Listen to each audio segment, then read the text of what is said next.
이제 이재명 대표 차례입니다. 오늘 양평 처음으로 경기도를 찾았는데 어제 양평 고속도로 발언으로 원희룡 후보에게 고발당한 이 대표입니다. 오늘은 양평을 직접 찾아서 현 정부와 원희룡 후보를 싸잡아 비판했습니다. 민주당은 자신 있으면 정식으로 국토부 장관이 저를 고발하십시오. 그리고 이 노선 결정 과정에 관여를 한 사실이 있다면 저는 장관직을 걸 뿐만 아니라 정치 생명을 걸겠습니다. 민주당이 제기한 현재 의혹들이 근거가 없고 무고임이 밝혀진다면 민주당 간판 내리십시오.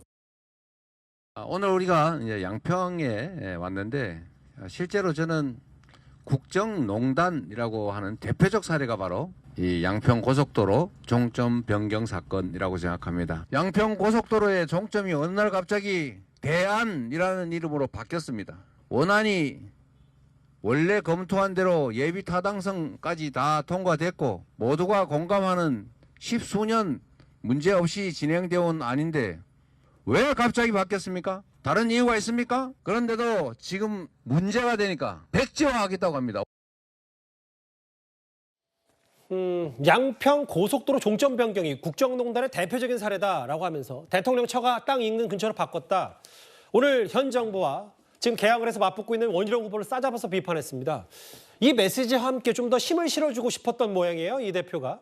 최진봉 교수님, 오늘 봤더니 이른바 민주당의 대변인단을 추가 임명하고 대거 보강했는데 그동안에 뭔가 이제 이재명 대표도 쉽게 백브리핑을 잘 안 하면서 여러 가지 이제 언론 대응에 대한 얘기들이 있었는데 어떤 보관이라고 보세요? 아무래도 이제 선거를 앞두고서는 대응을 빨리빨리 해야 돼요. 언론도 그렇고 그다음에 이제 어떤 이슈에 대해서 대변인단이나 부대변인단이 계속 상근하면서 그 성명 같은 거 내야 되고 이러거든요. 또 논란이 되는 사안에 대해서 팩트 체크도 해야 되고 이러다 보니까 아마 보강을 한 게 아닌가 하는 생각이 들어요. 이제 공천이 어느 정도 마무리가 되고 실제 이제 경쟁 관계로 들어서게 되면 이런 이슈들이 엄청나게 많이 터져 나올 겁니다. 의혹 제기하는 문제, 그 의혹 제기에 대해서 뭔가 답변해야 될 문제 이런 문제들이 계속 고민을 해야 되기 때문에 그래서 아마 대변인단 6명, 부대변인단 12명으로 늘린 것 같고요. 그런 부분들을 통해서 어쨌든 대응을 좀 빠르게 신속하게 하겠다는 의도라고 보여지고 예. 또 언론 관련된 보도들도 계속 체크하면서 만약에 이제 잘못된 보도가 있으면 바로잡고 이래야 되잖아요. 그런 부분들을 할 수 있는 인력들 보강을 위해서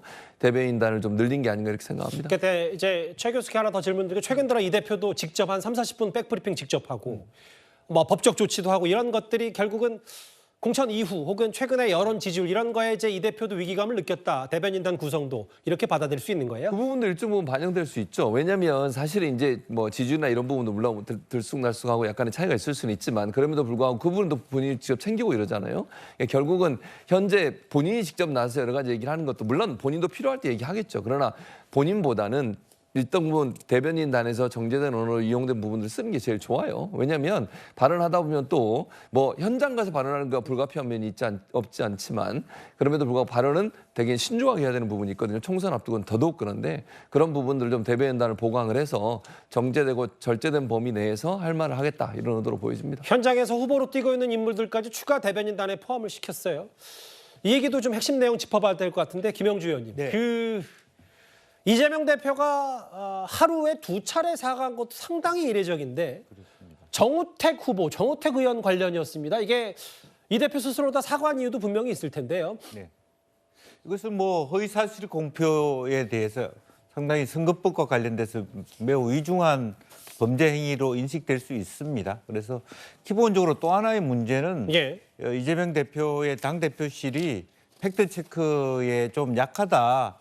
말하자면 섭으로 올리는 어떤 그 입증할 수 있는 내용들을 그야말로 누가 봐도 이것은 뭐 다 알 수 있는 사실임에도 불구하고 예. 말하면 경선을 거쳐서 올라온 당당한 후보를 단수 공천으로 잘못 얘기했다라고 하는 것은 개인의 사실을 뛰어넘어서 그 당 대표로서는 해서는 안 될 일을 했다라고 생각했기 때문에 예. 더군다나 이제 이것은 뭐 내용 자체가 허위사실 공표 혐의에 해당되기 때문에 재빨리 이재명 대표가 사과를 하고 또 빨리 사과를 하기가 한 것이 100번 잘한 거 아닌가 그렇게 보여집니다. 예.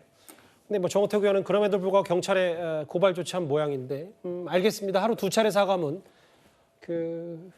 아예 어제 장동영 사무총장이 당에도 한번 그 얘기를 해라라고 해서 또 한 번 정중히 사과드린다는 얘기. 뭔가 이제 사과, 고발 이런 것들이 이제 하나 둘 나올수록 정말 총선이 하나 둘 하루 이틀씩 다가오는 것 같습니다. 알겠습니다. 이제 여당의 공천 얘기를 해볼 텐데요. 지금부터 바로 만나보겠습니다.